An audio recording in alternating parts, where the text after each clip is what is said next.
Hi there, friends. Welcome back to A Mother's Journey to Holistic Health and Healing. I'm your host, Marissa Prieto, and thank you again for stopping by and listening today. This is episode 6, and today I'm getting into cortisol. What is cortisol? What happens when our bodies are in a constant state of flight or flight response and we are experiencing high levels of stress, and what kind of impact did this have on our health, but also some things, 10 things that you could do that are within your control to help you manage cortisol. So I'm going to get into that. And before I get started with that, I would just like to thank you once again, those of you who have been tuning in and listening.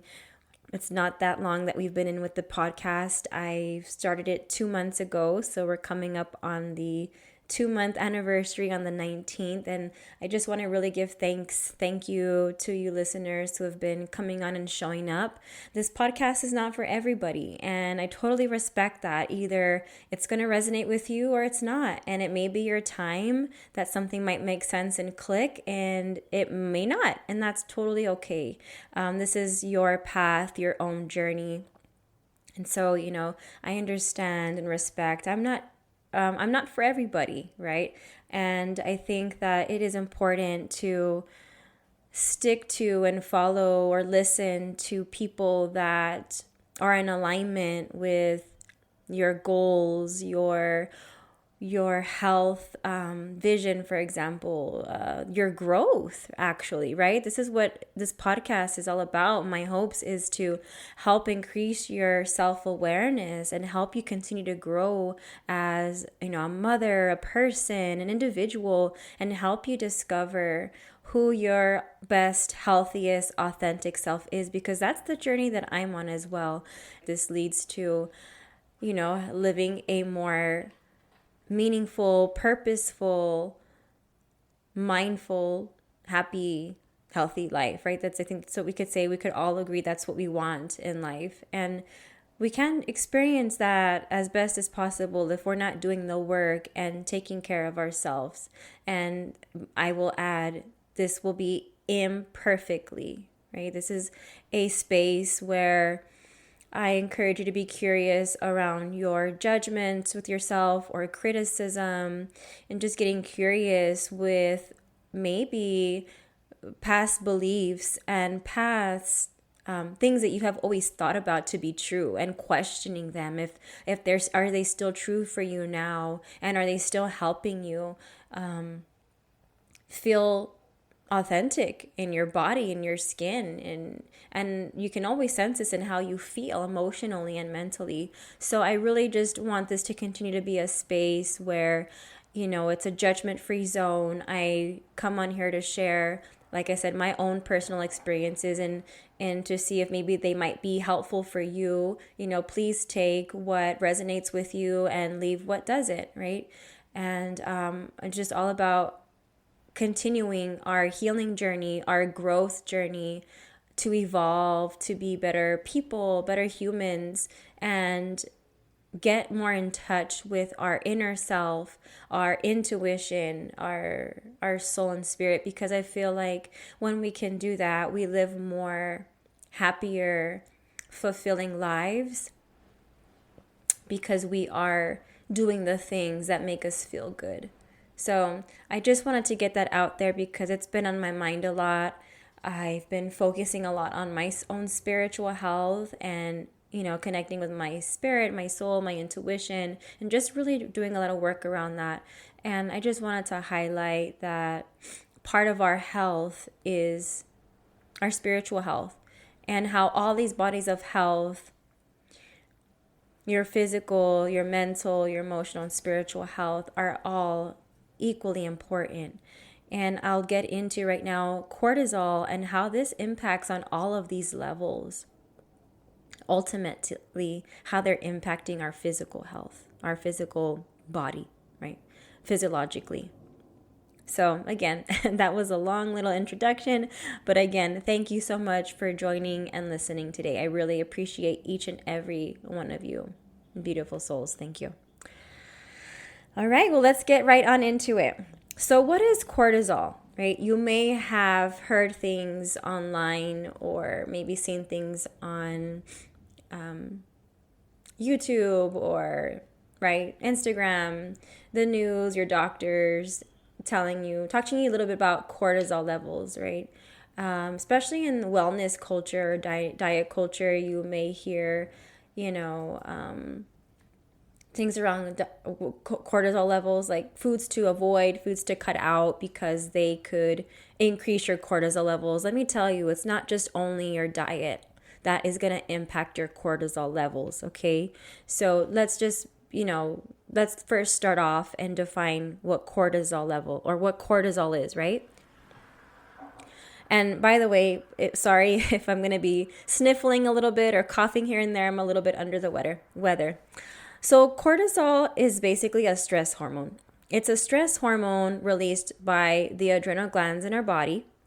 It helps us deal with stressful situations. And when we are in this flight or flight response, right, our brain is going to trigger this release, this hormone, which is, like I said, then released by the adrenal glands through the nervous system and kicks in this response. So we might experience a variety of symptoms as a result in the flight or flight system. It's our body's response to different kinds of stress and stressors.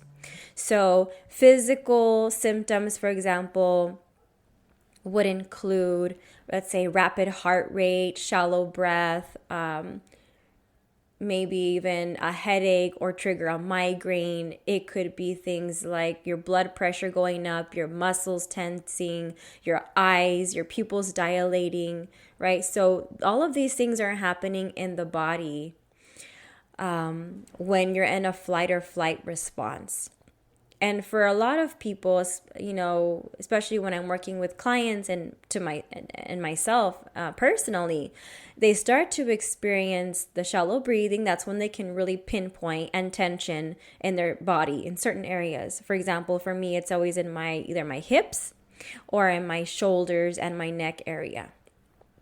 And it can be different for everybody. They might even get an upset stomach. So it starts to affect them GI-wise, where they might feel nauseous or feel like they have to go, have diarrhea or throw up and vomit. So it can create a different symptom for everybody. It's different to experience that. However, some of the most common ones would be rapid heart rate, your increase in your blood pressure, which could also increase your blood sugar levels, I might add, and muscle tension as well. So our body releases this cortisol levels, and it could be like, let's say, for example, just something short term, right?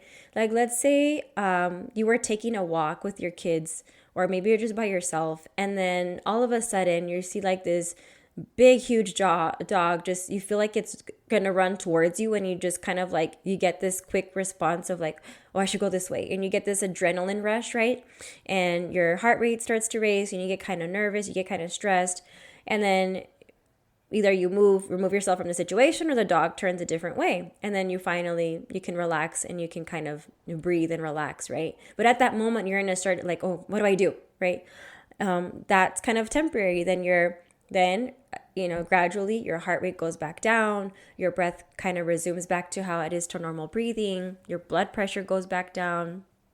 Same thing with your blood glucose, your blood sugar will come back down with the hormones that are helping to regulate that, right? Like, for example, you have insulin also helping to regulate your blood sugar.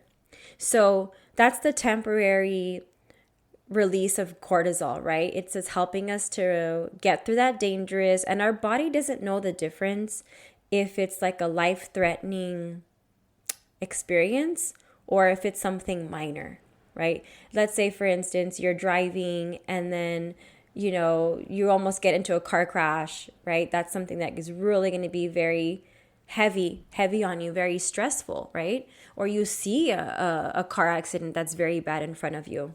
Those are temporary. They're not consistent from day to day to day to day to day. So those your systems, your hormones, your bodies, your nervous systems, and all the systems that we have, your immune system, nervous system, circulatory system, cardiovascular system, right? Like all those systems are working in your body to helping you get back to balance, to help normalize, right? After all these hormones have worked, they're working in the body to bring them back down to normal levels so you can recover. But when you experience chronic stress, or when you experience, I would say chronic stress for long periods of time in your life, for a long term, this is when it can have a really negative impact on your health. So this could be a variety of things, right? In terms of stress, of how it's affecting you on a whole other level that's chronic.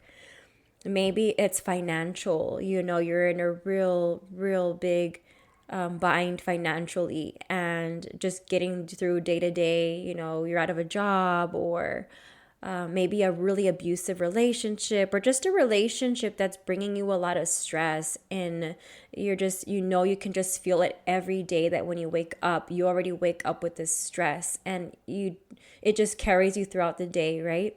Or maybe it's work related. This is a lot of them this is a lot for my patients and clients, is work related stress.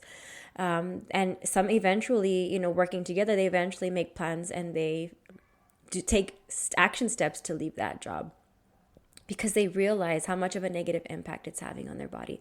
So they take steps little by little, even if it's not that time for them that they can leave, that's possible, but they take steps towards it. It could be maybe environmental wise, like maybe they are in an area where there's a lot of violence where they live, right? Life issues, worldwide issues. You want to talk about stress, and you put on the news, check out, what's happening in Gaza to all these families, right?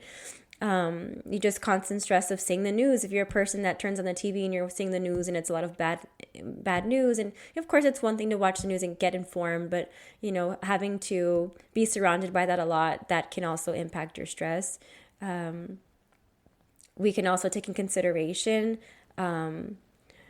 bias, stigma, for example, whether it's weight stigma or discrimination or racism. I talk a little bit about this. I think it's on last week's episode, where I'm talking about the social determinants of health and how that impacts our health. But those are some of the things, right, that affect our stress, or that impact our stress. And that can be experienced and lead into chronic stress.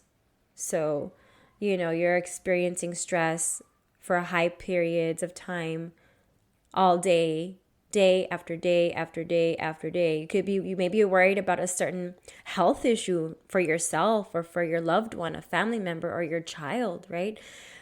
There are just so many things that could impact your stress, that could trigger your stress, that when you are in this fight or flight response, like I said, your body doesn't know the difference between them, if you're in real danger or not.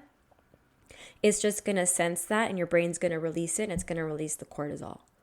And so over time, when you're in this fight or flight response, for example, I have, clients, they really don't know what peace or calm is that much anymore, what it feels like to not be stressed, because they are in a constant state of stress, and that becomes the norm for them.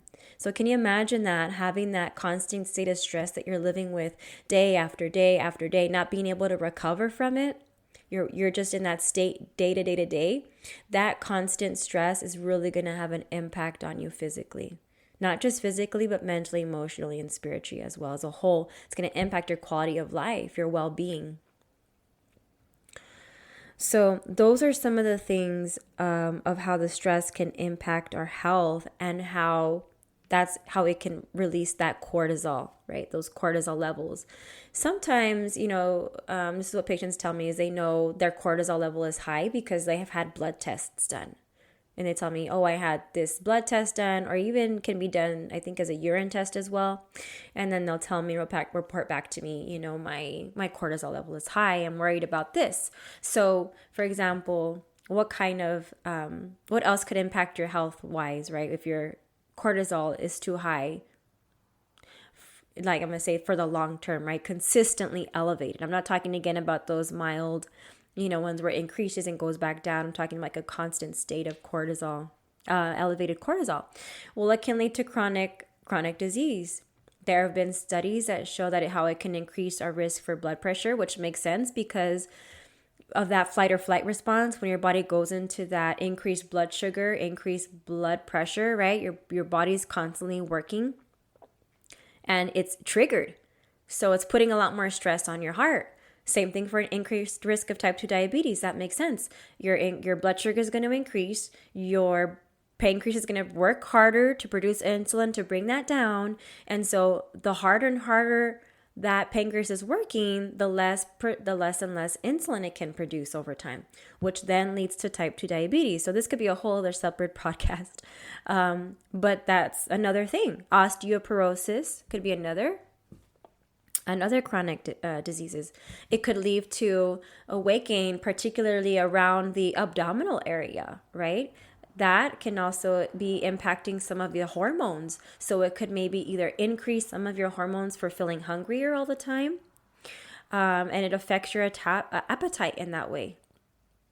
Or your metabolism. Your metabolism gets impacted to where then you start to store fat a little bit more easily, and in that abdominal area like I talked about, which we call the visceral fat. And that's what studies have shown that could be a little bit more linked to those types of health conditions.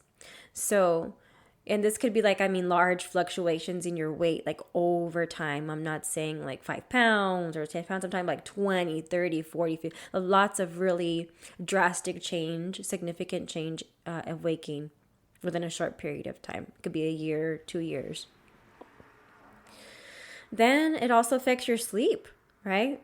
Which also impacts your hormones and how you feel throughout the day, which then leads into your ability to concentrate, right? Having maybe more brain fog. It can impair your immune system. So maybe you find yourself getting sick a little bit more, right?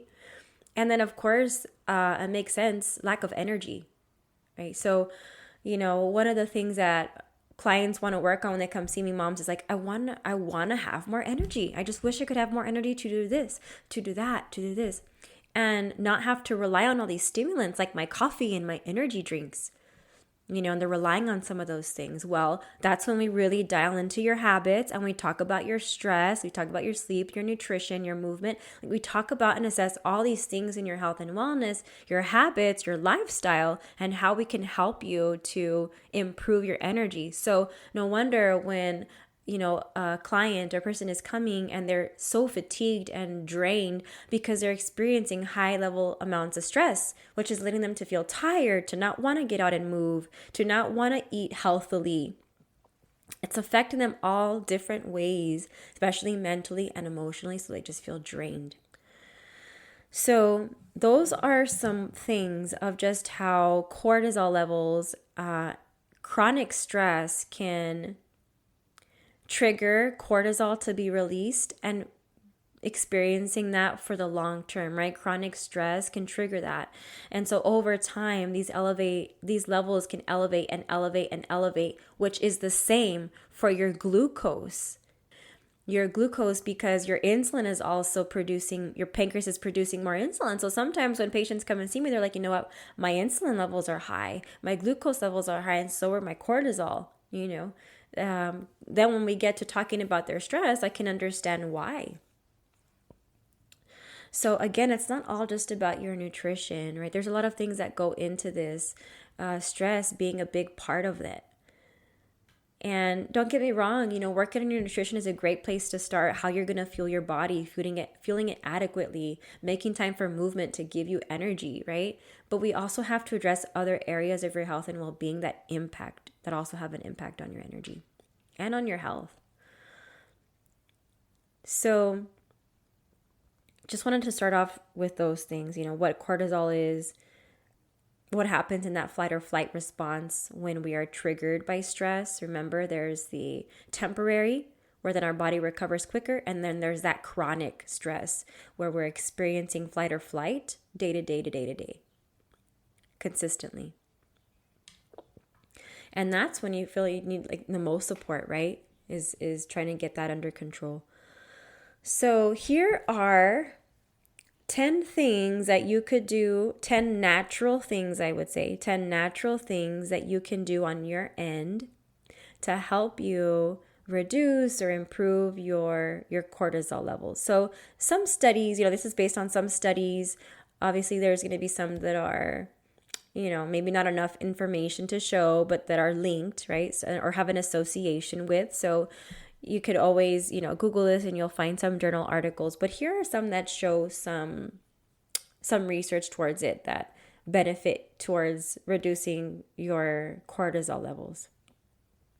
So one thing is getting an adequate amount of sleep. Nowadays, especially with being have access to all kinds of movies and shows, you can stay up late watching TV, you can stay up late on your phone scrolling through social media, or maybe reading an ebook, or you can have your phone, your device, right, which is light, which affects our brain and our ability to fall asleep. So that's one thing. Sometimes our sleep hygiene might be off. Maybe you have like a irregular sleep routine because you work graveyard shift and you haven't quite got down a regular bedtime and wake up time. And that's led to insomnia, for example. Well, maybe you are a mom whose babies are newborn and you're having a hard time sleeping because of that, right? I didn't get a full night's sleep until my girls were just recently, I would say. I'm going to say like almost a year, which was like 2 months ago, that I've now been able to finally get at least 6 hours of sleep, but they're still waking up, just not staying up as long as they used to. So getting a healthy amount of sleep, right? You could maybe go to bed a little bit earlier, and I'm not saying like an hour or two, maybe it's like 10 minutes, 15 minutes, getting at least a little bit more sleep that way too. Getting a consistent bedtime and wake up time can help. That helps with your brain as well and helping your body to wind down. If you have a bedtime routine, maybe it's taking a shower, maybe it's doing some breathing, maybe it's doing some gentle yoga poses or going for a walk before, or prayer, listening to soothing music, thinking about what helps you. Aromatherapy, music. You definitely want to try to limit your caffeine intake, so at least 6 hours before bed. So maybe think about what kind of drinks that you're having that contain caffeine. Exercising, like I mentioned, if it's movement, definitely maybe want to do some gentle movement before, not something that's high intense, 2 to 3 hours before your bedtime, because of some of those hormones that are going to keep your body a little bit more awake. Avoiding nicotine and alcohol before bedtime. Like I mentioned, limiting exposure to bright light at least an hour before bed. So maybe you could turn off your phone, maybe turn off the TV 30 minutes to an hour before then. So some of the things you could work there on your sleep hygiene if you're having some trouble with your sleep. The next thing is your nutrition.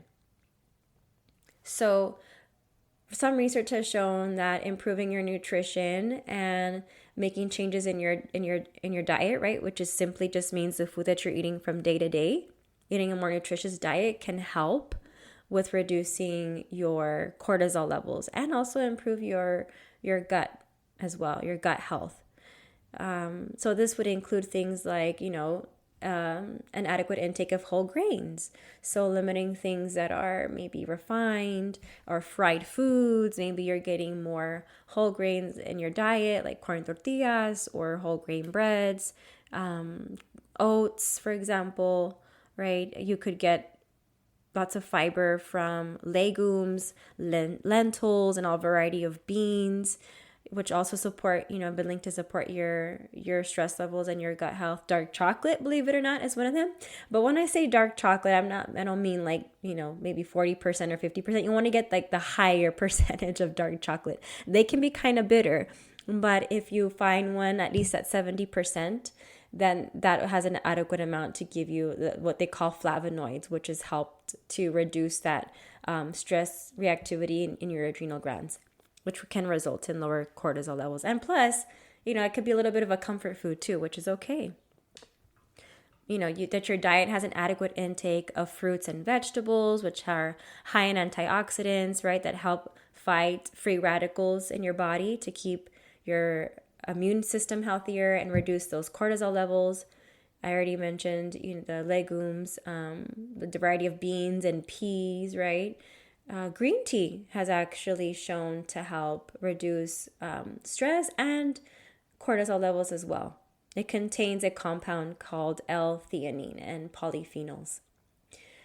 Then we also have probiotics and prebiotics. So you can find probiotics in things like yogurt, right? Or sauerkraut or kimchi, or now you can find those drinks, kombucha. There's a variety of them that can be pretty pricey, I will add. But if you like that taste, you can also get a pretty good amount of probiotics from those drinks too, if you like them.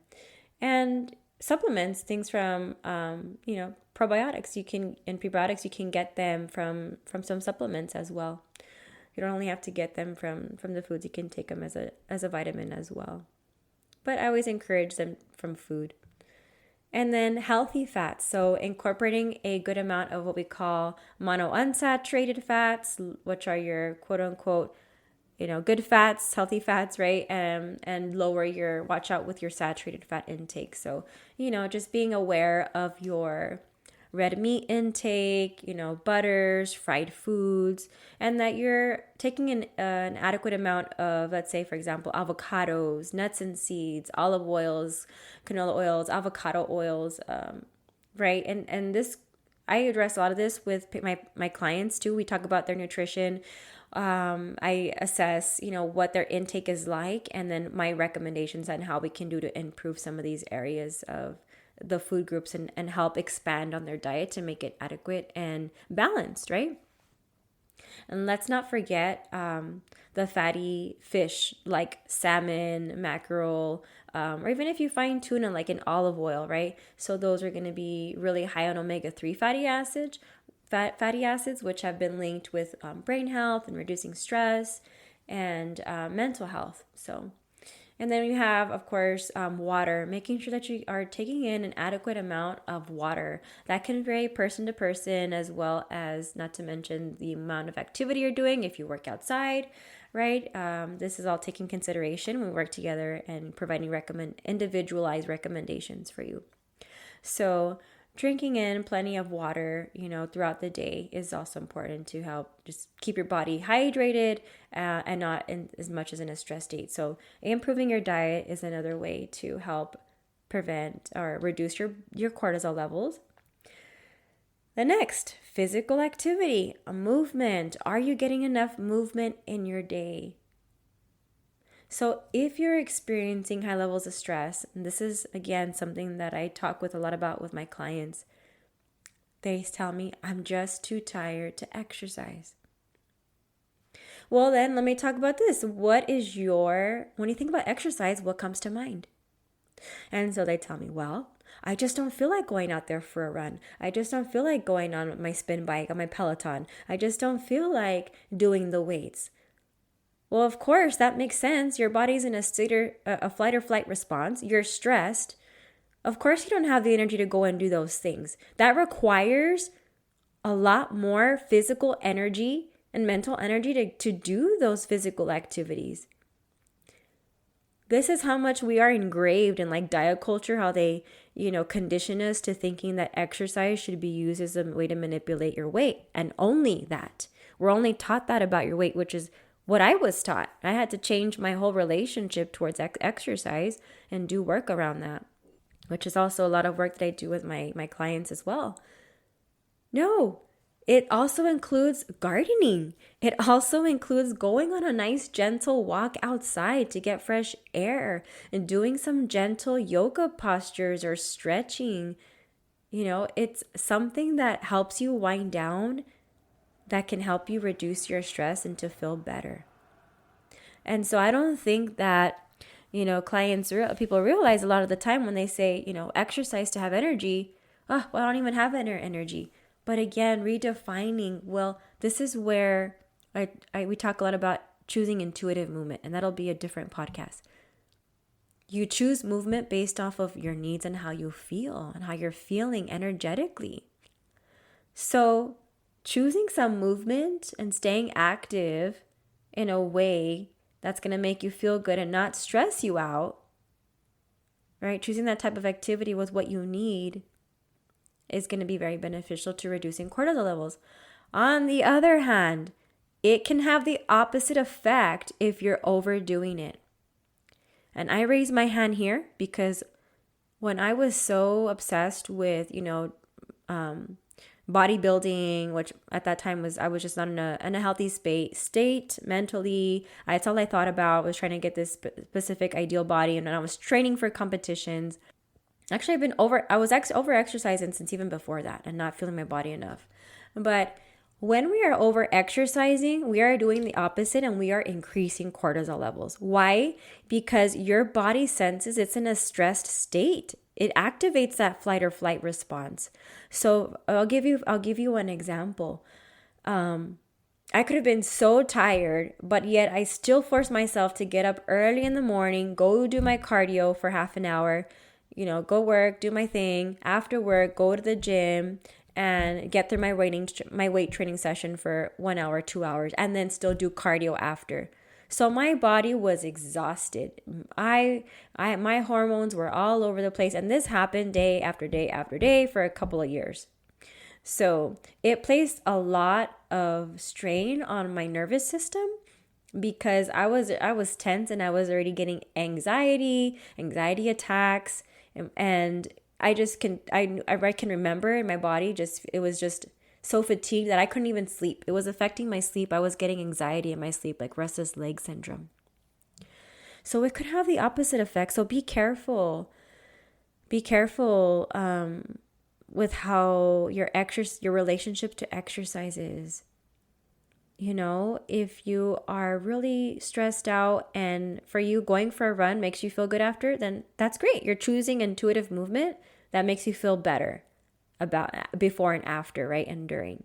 But what I'm saying is that you're like forcing yourself, you're resistant, and you're literally forcing yourself to do it, and the end result is you still feel the same. Okay, that's how you can kind of tell. But overall, moving your body, and this could be through dancing, this could be through, like I said, walks, playing with your kids, like all kinds of physical activity in that way is going to help improve not only your blood sugar levels, but your cortisol levels as well. And of course, your mental health, right? And well-being. The other thing, and we talked about is, so that's what we have. We talked about sleep, which is 1. Number 2, diet. Number 3, exercise. And then number 4, managing stress, right? Managing stress, I talked about earlier, all of the things that impact our stress. So what are some things that you can do to manage your stress? Well, first, you'd want to recognize what are some things that are triggering your stress, and what can you do that is within your control to help manage your stress. And this is a lot of work I do with my clients as well. We go through different types of coping mechanisms, strategies, techniques. They try different things out that they feel sound interesting to them. They try them out, practice them. If some are a good fit, they continue. If some don't, they try something else, right? It's just trial and error. But for a lot of people, they don't want to do the work. Or on their own. They have a hard time doing it on their own. When you hire someone to work with you, like myself, for example, you get results so much faster. And not to say that, how could I say? Like for me, it took me, I would say 10 years to get through a lot of things. That was my journey, which was beautiful. And I'm so happy with that. And I got help and support the last, I want to say 4 years ago, right? So getting support when you need it can also be very helpful. Maybe it's maybe it's working with a therapist, a coach, right? Somebody that you feel can help support you through managing your stress. But you could do things like breath work. You could do things like yoga. Like I mentioned, physical activity can help you with managing stress. Journaling, reading a book, doing something that will help you to manage your stress. So that way you feel a bit better and you can recover quicker from that stressful episode. And you just find that over time, when you put these practices into place, you have a higher threshold. It's just rising and rising this threshold. That when something happens that is stressful in your life, whether it's around your family, your kids are stressing you out, I don't know, your work or whatnot, you're able to approach this stress not only just with more confidence and resilience, but you can recover from it a lot quicker, meaning it doesn't stick around with you for hours and hours and hours and hours, or the day after day after day. You can like work through it, get through it, and then it releases. That's what I'm talking about when I say recover. So when you can put stress management techniques into place and you learn them and you practice them, your body and you intuitively know when to put them into practice, which then helps you to better manage stress. And what a beautiful gift to pass on to your children. A beautiful life-changing survival skill to help them manage and cope with stress. How will that affect them growing up into adulthood? Just think about that for 1 minute. Imagine. This is something they need to be teaching us in schools, right? That's what needs to be added into the school system. Just a variety of ways to manage stress. We're all different. We all have our own different coping mechanisms. Sometimes some of them are not the healthiest.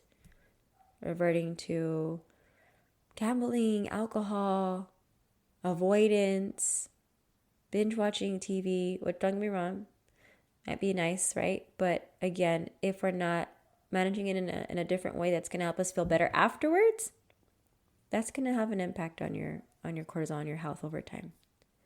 And then another one, right, that can impact how we feel and when we feel stressed is managing our thinking. Maybe you start to become more aware. This is a lot of work that I also do with my clients that I've done on myself, is managing our thoughts. So our thoughts are not always true. And they can cause us to feeling an emotion. They will lead us to feeling an emotion. So whatever thoughts you're having, it's going to lead to an emotion and then to some type of action. So like, let's say, for example, I'm constantly thinking about, work or not having money to pay for something, or I don't know, just this, and I'm like something I'm constantly thinking about and thinking about and thinking about. That's going to lead me to feeling stressed and anxious repetitively because of those single thoughts that I am holding on to are triggering these emotions, which then releases those hormones. Again, that flight or flight response. Then that leads us into the action. What do I do when I'm stressed, right? So this is all things I go in detail with my clients on. This is how we really start to learn and do work and increase self-awareness and growth. So just by identifying how you think when you're stressed and getting curious with it and slowing down, noticing what kind of thoughts come up for you when you're stressed can help you. Because if you're noticing like, oh wow, my brain is telling me this, like, oh, why does this keep happening? Well, why this? Why that? How come? Like, oh my gosh, I wish this, and whatever the thought is, noticing that and just maybe approaching it first with self-compassion. For instance, taking a deep breath. Okay, let me slow down. What would I tell a person that I really care about? What would I tell my best friend? What would I tell my children? What would I tell my partner? Like, what would I tell this person or my younger self that I care about the most? What would I tell them in this situation? And just by directing it towards that, you're already shifting away your mind, your brain, from those negative thoughts that are stressing you out, which then pushes you out of that flight or flight response, away from those emotions that you're feeling stress and anxiety from, into a different space. Are you able to see that? So just by having those thoughts, what would I tell this person if they were feeling this way? Would it be something like, it's going to be okay. You're going to get through this. So approaching it with self-compassion can really be helpful, just in that in itself. So that's number 5. Number 6, make time for fun, for play, for laughter. Maybe do things that, games that you play with your kiddos, or going out and play some sports outside in the park, or like I mentioned, maybe you like to be outside and you like to work on your garden, or maybe you like to have a garden. Maybe you go out and buy things for a garden or learn about it. Maybe you watch some things on TV or on YouTube that you find hysterical, make you laugh. Funny movie, comedian. Make time for funds that you find that are fun for you, and where you can bring some light and laughter into it. Number 7, healthy relationships, right? Maintain healthy relationships. So like I mentioned earlier, if we are feeling like we're walking on eggshells because of a certain relationship that we're in, think about maybe what can you do within your control that can help you improve this relationship. Is it improving your communication with them? Is it going to couples therapy or or therapy for yourself? Is it, maybe you can think about what could you do on your end that you can within your control to help you improve this relationship that's stressing you out. Maybe it's a parent, your mom, your dad, right? Maybe your sibling. Number 8, cuddle with your pets. Can you believe it? Yeah, that's actually one of them. Some research has shown that cuddling, taking care of your pets can help reduce your cortisol levels. I will have to say, although if you have a pet that's always getting into trouble, like we have 4 dogs, and one of our dogs is always getting out and jumping walls. And so that's adding to my cortisol. I'm just kidding. But overall, they are wonderful, right? When you can just cuddle with them and pet them, they have this intuition of knowing when you're in distress and soothing you. So cuddle with your babies more, with your fur babies more often. Play with them. Take them out for walks. Number 9, tend to your spiritual health. This could look different for everyone. It could be, maybe it's your faith, your prayer, your Bible, going to church. Maybe it's going down this path of a spiritual journey to figure out what makes you feel you. How can you get in touch with your spirit, your soul, your intuition? That's one of the journeys that I'm on right now, as a matter of fact. And getting more in touch with the elements, like the air, the water, Mother Earth, right? Fire, just really taking those to appreciation. Practicing gratitude is another one. Maybe you start journaling and use journaling prompts. Maybe you're reading certain books that make you feel good, that make you feel enlightened and uplifted and bring you joy. Maybe it's practicing yoga or learning something that you haven't learned before, but that you want to learn more about. You want to take a class on it, maybe.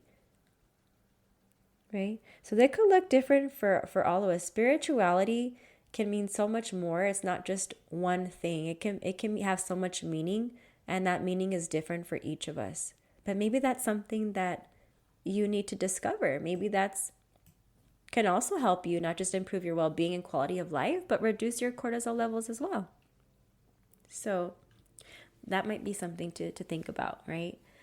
And then we have number 10, supplements. So you can take certain supplements to help reduce your cortisol levels. That there's been some research that's shown to help lower your cortisol levels, things like fish oil.